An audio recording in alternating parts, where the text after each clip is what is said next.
కార్యక్రమాన్ని నిర్వహించడానికి విచ్చేశారు. వారికి స్వాగతం సుస్వాగతం సార్. అలాగే ఈ కార్యక్రమం నిర్వహణకు విచ్చేసిన PIAS గారికి ప్రత్యేకమైన ధన్యవాదాలు తెలియజేస్తూ ఈ కార్యక్రమాన్ని వందే మాతరంతో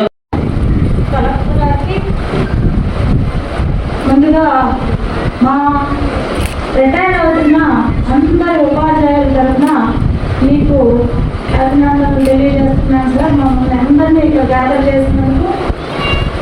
నేను కొల్లూరు గర్ల్స్ హై స్కూల్లో యాజ్ అసిస్టెంట్గా పనిచేస్తున్నాను.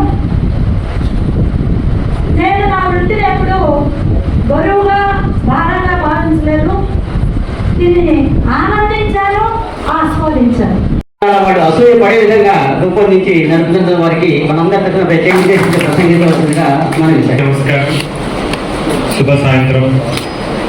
ఈరోజు దాదాపు 100 మంది ప్రభుత్వ ఉద్యోగస్తులు పదవి విరమణ చేస్తున్నటువంటి ఈరోజు మీ అందరికీ కూడా జీవితంలో ఇది 2వ ఇన్నింగ్స్కి మీరు ఎంటర్ అవుతుంటే ప్రభుత్వం నుంచి 100 మంది ఉద్యోగస్తుల్ని పోగొట్టుకుంటున్నాం కదా అని మాకు బాధ అనిపిస్తుంది. ఈరోజు అందులో దాదాపు 60 మంది ఎడ్యుకేషన్ డిపార్ట్మెంట్లో ఉండడం, మనకు ఈ హాల్ కూడా సరిపోవడం లేదు. చాలామంది నిల్చున్నారు, ఇంకా కొంతమంది బయట ఉన్నారు.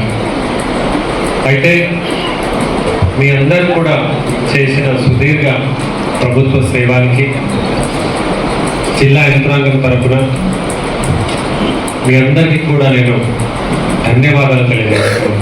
పిల్లలకి, మీ మనవరాలకి ఇవ్వాలని కోరుతున్నాను. ఎప్పుడు మీ జనరేషన్లో ఉన్న వాళ్ళు ఏంటంటే మేము నేను పుట్టింది ఎందుకు, ఫస్ట్ నెక్స్ట్ మంత్ నుంచి అదొక హ్యాండ్అవుట్ కూడా రిటైర్ అవుతున్న ఉద్యోగస్తులకి నేను ఇస్తాను. ఆ హ్యాండ్అవుట్ యాడ్ చేయండి. మీ పేరులో మీకు ఒక బ్యాంక్ అకౌంట్ ఉండాలి. ఇవన్నీ మీ శాలరీ అకౌంట్ కాకుండా ఇంకొక అకౌంట్ చేసుకొని ఏదో సేవింగ్స్ని మీరు అక్కడ పెట్టినట్టు. మళ్ళీ మీకు వచ్చిన పెన్షన్ అంతా పిల్లలకి పనిచేసి మీ జేబు ఖాళీ చేసుకొని కూర్చోకండి.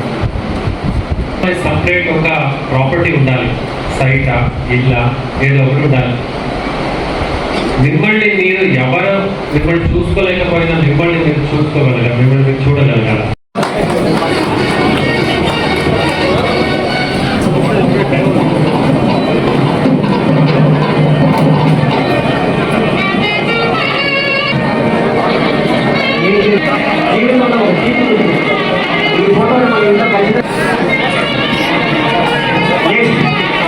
బ్రహ్మన్ గారు, సుందరరాజు గారు ఒక మొక్కను కూడా ఇచ్చారు సార్. మీ శ్రీనివాసపాయి గారు ధన్యవాదాలు సార్. తర్వాత రెడీగా ఉండాల్సిన 5 సార్. ఎడ్యుకేషన్ డిపార్ట్మెంట్ నుంచి వెంకట కొండలరావు గారు, SP పూర్ణచంద్రరావు గారు, శ్రీవిద్ర గారు, అరుణ కుమార్ గారు, ఇషా గారు సిద్ధంగా ఉండండి. మన టీచర్స్ గ్రూప్లో పెట్టాల్సి జరుగుతుంది.